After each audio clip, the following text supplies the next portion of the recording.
Hello folks, welcome back to the Edupedia world, and I am Abhinay Gupta. So today again we'll continue with the topic, the Competition Act 2002. Right? So far we have covered a major chunk of the chapter. Right? We have seen the various definitions that are important for you. We have seen the various important sections that have been referred by the institute either in the question papers or in the practice manual or in the revision test papers. Right? So there are just two more sections that we are yet left to cover from where questions have been asked in your past examinations. And once we are done with that, we are done with the important parts of the Competition Act. The other sections that are available for you in the syllabus and in the study material, if you refer to them, they have never been tested by the institute. They are not so important, and hence they are not even referred by the institute in the practice manual itself. And over the past all the years after 2002, since the Competition Act has been established, there has never been any question from those sections. Right? So, now the other two sections that are remaining is section 19 and section 5, the combination. So today we'll deal with section 19, the inquiry into certain agreements and dominant position of enterprise. With the name, is there something that you can relate to, that you can reflect to, that we have already covered in the previous classes? Any one of you? Just think about it. We are talking about certain agreements. So basically, if we are setting up an inquiry, right, and that too under some agreements, then what are the kinds of agreement for which we need to set up an inquiry, for which an inquiry needs to be conducted? If you give it a simple thought, you would know that yes, we are talking about the anti-competitive agreements. That means we are referring to section 3. Right? So if there are any anti-competitive agreement entered into by any enterprise or group of enterprise or whatever we have seen over there, the cartel and everything, so if there is something like that that exists, then an inquiry has to be made into the situation. Right? The second part of the heading is the dominant position of the enterprise. Now, why do we ever need to inquire the dominant position? It is good if somebody is having a dominant position. What's the problem? The problem is if they are abusing it. So now we would refer to section 4. So if there is any entity, any enterprise that has a dominant position in the market and they are abusing their dominant position, then an inquiry has to be set for that too. Right? So when we are talking about inquiry, who is the authority that is required to make this inquiry? I don't think you need any option for that. It is straightforward, the commission. We have seen that commission is the body with authority in this act. Right? So the commission would make an inquiry into the agreements or the abuse of dominant position. So the commission would inquire the contravention of provisions of section 3 and section 4. Now, when would the inquiry do so? Why would it do so? All fine day, one fine night, will it have a dream that okay, something like that is happening? No. They will get the information. Right? So what are the basic sources of information to them? What are the basic conditions on which the inquiry is based? When would they set up an inquiry? The first thing is they would set up an inquiry that is suo motu, on their own motion. Right? Now, if we are talking about an inquiry on their own motion, again, is it a random thought coming to their mind? No. They would gain some information. Right? So if the commission becomes aware of any certain adverse effect in the market, right, in the economy, then it would set up an inquiry as to see what are the effects of that agreement, or whether or not it is an anti-competitive agreement, and whether or not the dominant enterprise is abusing its position. Right? That is when it comes to know that yes, something is going wrong in the market, and then it could all by itself start an inquiry. Otherwise, if it receives any information from any consumer, which means the consumers are allowed to make a reference to the commission. right? But that could lead to a situation where anybody at any point of time could just rise up and make an attempt to make an inquiry. They would just come and give an information, okay, this company is doing this, please set up an inquiry. So that can be possible, right? Anybody can randomly come up, and unless and until they hold the inquiry, they will not be aware whether the consumer is right or wrong, right? So for that purpose, what they have done is they have allotted certain fees for this information. So if you want to send an information, and if you want the commission to make an inquiry for the adverse effect in the market, you will have to accompany your information along with certain fees that is prescribed, right? Basically, who would come up to give that information? The competitors, the people who are being affected by the dominant position, they would come up, right? So if they want their position back into the market, or if they want a fair play in the market, they would be ready to spend. That is the purpose of fees behind it, right? And third is on a reference received from the central government or the state government, right?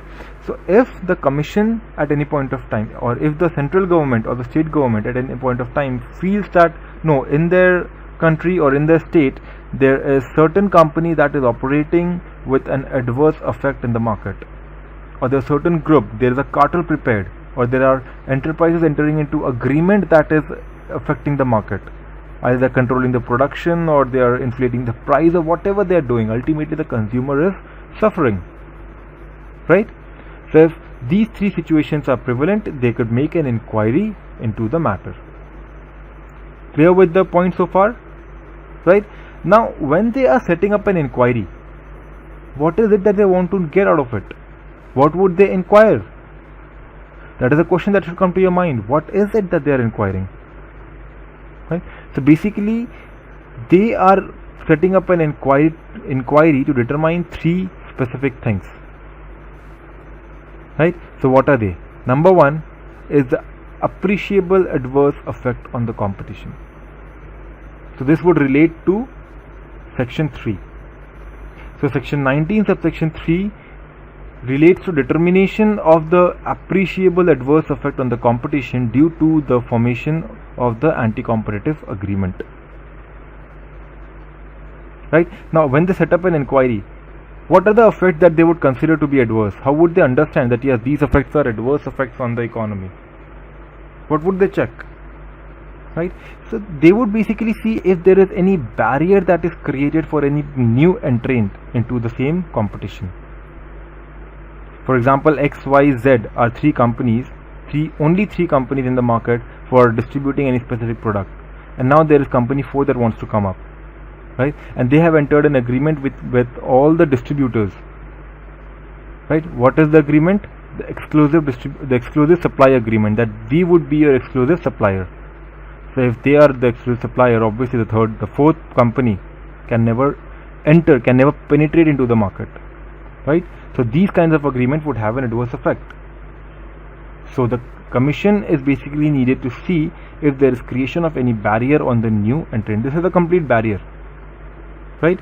Then they would see if there is any situation that is compelling the existing competitors to leave the market. So first of all, there is an obstruction on the barrier, and second, all those who are still in the market, who have already entered the market, they need to be chased out. So if there is something that is compelling them to move out of the market, right? If you have entered into an agreement that helps or that supports their movement out of the market, then we would consider that agreement to be an anti-competitive agreement, and as per our inquiry, that is having an adverse effect on the market, right? Apart from that, if for example they have not set up a complete barrier but still they are hindering the entry into the market, then also we would consider it to be an adversely effective anti-competitive agreement, right? Then are these the only three, the inflow and outflow of the competitors? No. When we are talking about the adverse effect, our basic concern is the consumer, right? So we will see if there is anything that is hindering the accrual of benefit to the consumers, right? If there is some situation like that, we would consider it to be an anti-competitive agreement having adverse effect. Otherwise also, if there is something that is hindering the improvement in the production or the distribution, that means if the company, if the companies have entered into an agreement that we would restrict the supply in the market, so for that they are restricting the production. Okay, this year we would produce just half the quantity. We want to create an artificial scarcity in the market, due to which the demand remaining constant, our price would inflate. So that kind of an action would not be entertained, right? And the last point is that if they are hindering the promotion of the technical, scientific or economic development by means of production or distribution of goods or provision of services, right? So there are basically 6 aspects or 6 type of effects that we would consider to be an adverse effect, appreciable adverse effect to be very specific, right? First, obstructing the inflow of the competitors. Second, forcing the outflow of the competitors. Third, hindering the inflow of the competitors. Fourth, not allowing an accrual of benefit to the consumers, not allowing the improvement in the production or distribution, and not allowing the promotion of the technical, scientific and the economical development. Right? Now you're clear with it, what are the adverse effects? So basically the adverse effect is wrapped up in the context of the competitors, the consumers, the production and the technical know-how developments, right? Okay, so that is one thing that the inquiry would determine. What is the second thing that the inquiry would determine? The inquiry would determine whether the enterprise is actually enjoying a dominant position. So section 19 subsection 3 was basically an inquiry that would check section 3. Right, so if you have at any point of time not contravened the provisions of section 3, then that would be checked in section 19 subsection 3. Right, and if you are abusing a dominant position, that means if we are supposed to check the deeds of section 4, right, and we have an inquiry to check whether section 4 has been contravened or not, then those checking would be done in section 19 subsection 4. Right, now how would you determine whether an enterprise is enjoying dominant position? What are the key things? So first of all, you would see its market share, right? Then you would see how much is the consumer dependent on them and the advantages that it enjoys, right? So if we go on into further detail and point to point what are the various conditions that we would check to judge whether an enterprise is enjoying the dominant position. Then first of all, we would check the market share of the enterprise. How much is it? If it is close to 30-40 something, they are not enjoying the dominant position, but if it is close to 80-90, they are enjoying the dominant position, right? Then we would check the size and the resource of the enterprise. How big is the enterprise? So if it is holding 80% share of the market, it has to be a big enterprise, right? And what are its resources? It must have more resources than any other competitor in the market, first of all, right? The resources should be in continuous supply for them, and the resources should be abundantly available for them. If these conditions are there, that means they are a dominant company, right? Then okay, this is one thing we see. Okay, the company is big, but what if all the competitors are also big, same size, equivalent size? Then would we consider this company to be a dominant company? No, right? So even the size and the importance of the competitors are to be checked. They'll have to be low, they'll have to be small. That is when we'll consider this one to be the only dominant company, right? Now, forgetting about the market, we also know that if the company is a dominant company, it would have the economy power, right? Because they are working on the economies of scale, they have advantages over their competitors, right? They are the market players, right? Then we would also see the vertical integration. That means if they have tied up with their suppliers or to their distributors, that they are fixed suppliers and fixed distributors, that means it is difficult for the competitors to compete. They don't have suppliers for themselves. How do they gain the products to distribute, right? Or they don't have distributors in the market because all the distributors have been taken away by the dominant company. So if something like that is happening, that it has integration with the major suppliers and distributors in the market, then we would consider this company to be a dominant company. Right? Now, what are the other impacts? This is the impact on the market size of the enterprise and the size and the power of the enterprise. Now, if we move ahead of that, right, then we would look from the point of view of the consumer as well. Right? So if the consumer is dependent on this enterprise, then that enterprise has to be an important one. Dependency means that if this enterprise at any point of time moves out of the market, the consumer is going to suffer. The consumer is not getting its resources because it does not go to the competitors. The competitors are insignificant for them. If competitors are insignificant, that means this company is a dominant company. Right? Then we'd also see the monopoly or the dominant position, which is being acquired because of the political links. Now, when I talk about political links, I'm not talking about the unfair means, right? Which means that they have acquired the dominant position by virtue of certain statute, right? Either they are a government company or they are PSUs, right? Or something like that. That means the statute that is governing them, they have given them the power. They have the backup from the government. So they have to be the dominant company. Right? Now, for example, if we consider SAIL, Steel Authority of India Limited, they are the major suppliers of steel in the country. NTC, fabric, NHPC, the power, the electricity, right? Indian Oil. So these are the companies that have the dominant position because they are either PSUs or government companies, right?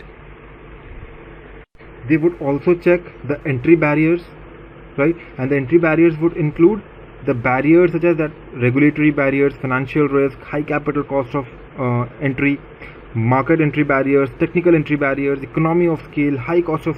So if these kinds of effects, these kinds of factors, right, that are impacting the other competitors, but the company under consideration is enjoying, right, that means those barriers are not sufficient for them. They have created barriers for the rest. They haven't created barrier for themselves, but it is for the rest. They are enjoying the economic power. They are enjoying the financial power. Since they have 80% share in the market, they are enjoying the economy of scale, right? So these things have to be considered, right? So for dominance, we would also see their market structure, market size, their social obligations, social cost, the countervailing buying power. What is countervailing? The corresponding, right? The corresponding buying power in the market, right? If they have it, if they're enjoying it.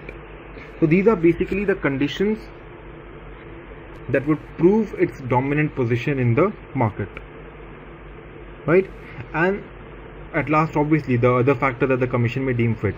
And now, my dear friends, you have been asked a question on this particular topic in your examinations already, whether an enterprise enjoys dominant position, right? Since it is a very small question, I'm not discussing it separately, but I'm discussing it along with the topic, right? Because again, discussing it separately would take time in discussing the question and then the answer, and hence we have not written the answer. We have not written the question. So listen to it very carefully. It is a very simple question, that is why I have not written it. I will narrate it and you will understand it, right? So the first line, which is irrelevant, I would just read it out. Don't focus on that. It is: the Competition Commission of India has received a complaint that Messrs XYZ company has been abusing its dominant position in the food processing industry. The first is, they have received complaints, right? So they are allowed to get into the inquiry, right? We have seen the second position, when they get the information from the consumer. So the first line only says that they have received complaint, right? But then what are you required? The question says, explain briefly the factors that will be considered by the commission to ascertain whether this company enjoys dominant position in the market. So first of all, they have told you that yes, the inquiry can be set up because you have the information from the consumer. Now all you need to do is you need to briefly describe the factors that they will consider under section 19 subsection 4 that we have just discussed, right? So if you actually flip through your study material or the books that you are following, right, you will find it difficult to memorize the entire point, right? So what you do is you need to break it down into segments. The first is the market share, the competitors, the consumers, right? And then the monopoly power, the government backup, and the social obligations. If you remember these 6 keywords, you are good to go, right? So just always remember these 6 keywords and then go through the text, and you'll see that yes, you are able to grab what is given and memorize and remember what is given, right? The next thing that it will determine is the relevant market. What is the relevant market? And that is section 19 subsection 5. Now remember, in the first class that we had held for this Competition Act 2002, in the first class we have discussed the various definitions. I hope you remember it. You remember the definitions that we have discussed. So in that definition, we had discussed 5 very important definitions that covered up the enterprise, the consumers and everything, right? And apart from that, we had discussed 3 more definitions. I told you that these definitions, although have not been asked in the examination, still are a little important. So now I'll tell you why I discussed those definitions over there, because you have a reference to that definition over here in section 19. We discussed the relevant market, and we had 2 components of the relevant market, the geographical market and the product market. Yes. So let us revise the definition once more, and then we'll see how does it determine what is the geographical market and what is the product market, right? The first definition is the definition of relevant market, which is actually no definition, because the definition itself says that the relevant market will be determined with reference to the geographical market and the product market. So what we actually need to see is what is a geographical market and what is a product market, right? So basically, when we refer to the geographical market, right, we are talking about geographical market basically is an area, a specific area where the demand and the supply of the goods and services are homogeneous, and they can be distinguished from the other market, the area surrounding them, right? So there is, consider a big area, right? And from that big area, the big area is divided into 4 parts, and all 4 parts individually have homogeneous demand and supply. Then in that case, we would not consider that big part to be a geographical market. We would consider those small segments to be geographical market within which the demand and supply is homogeneous. And if the demand and supply of 2 of that 4 area is also homogeneous among themselves, then the 2 areas clubbed would be one geographical area, geographical market, right? You understand what I mean to say by that? So now we would read out the definition that is given to you, right? So the definition says, relevant geographic market means a market comprising the area in which the condition of competition for supply of goods or provision of service or demand of goods or service are distinctly homogeneous and can be distinguished from the conditions prevailing in the neighboring area. That is exactly what I have just explained to you, right? The next definition that we need to see is the relevant product market. So as we have seen in the relevant geographical market, that we deal with the homogeneous concept of the demand and supply in a particular area, right?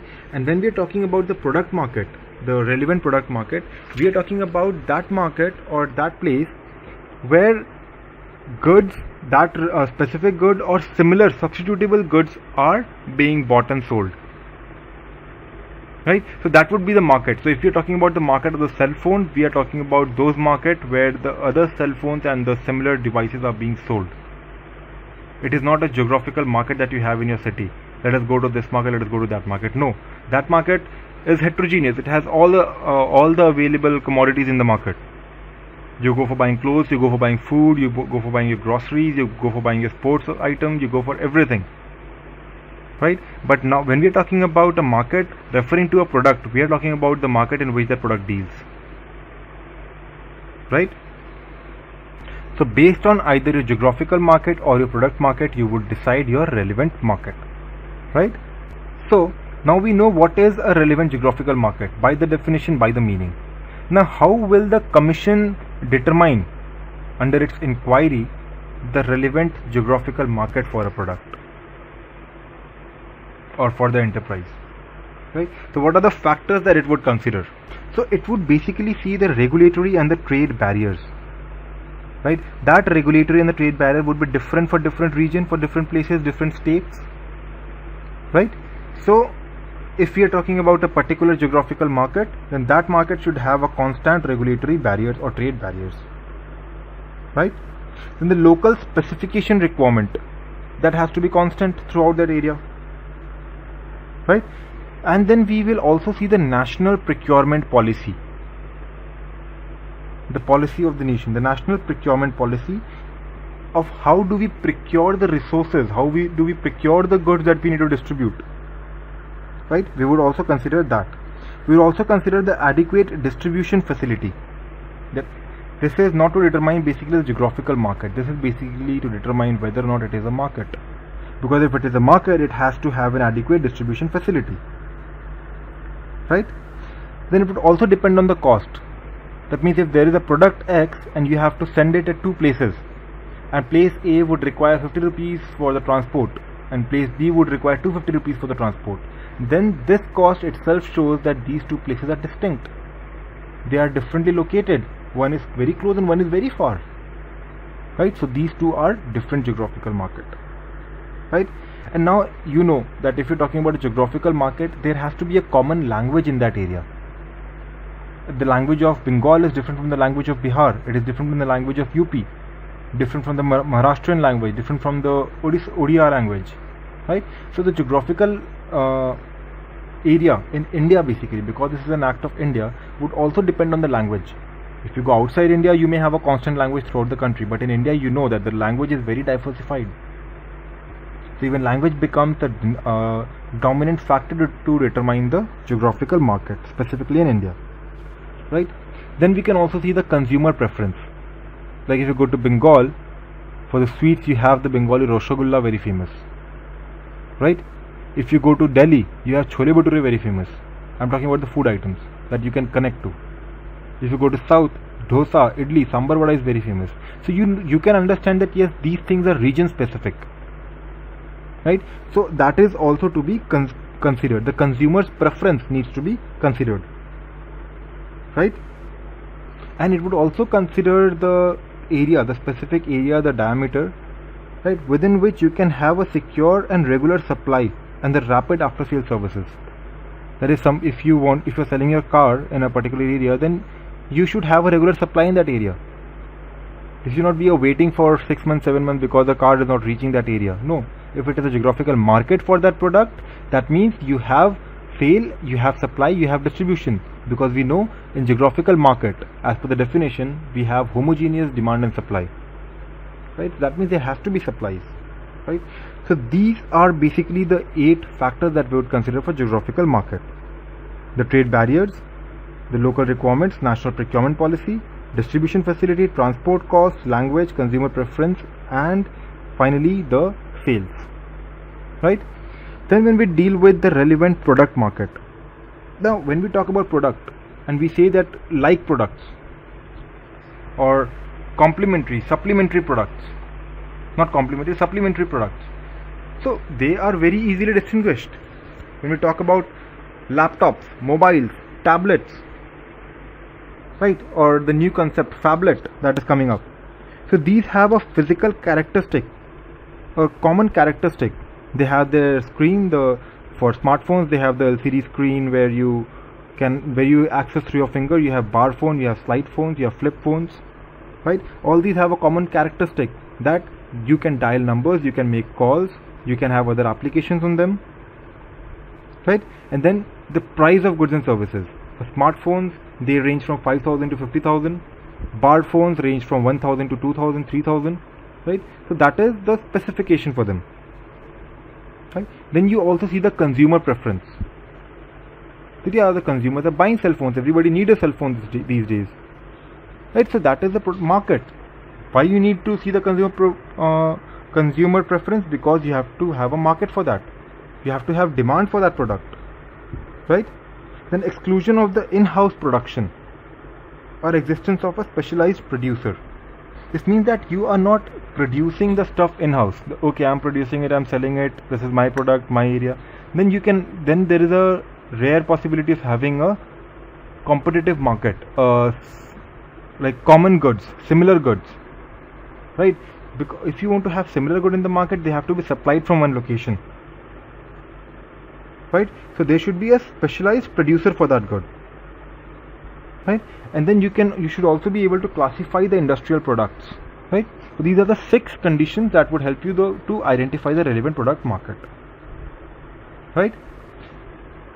But out of these, this is the end of section 19, but out of these, the basic questions that you have been asked is one that we have already referred to, right? Explain the factors considered by the commission to ascertain whether the company enjoys a dominant position or not, right?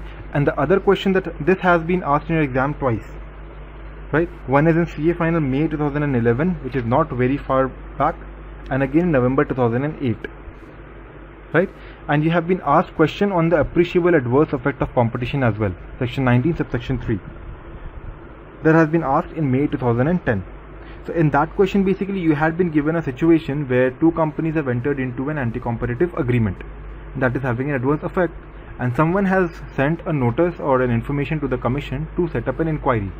Now the question asks you what are the various things that the commission would consider to check, right? So these are basically 2 specific points that you need to understand in this section, and you need to actually learn them up, because you may get a question from that. If you're getting any question from here, you may get a question on section 19 subsection 3 and 19 subsection 4, right? So that will be all for the day. Until next class, this is Abhinay Gupta signing off. Thank you. Bye bye.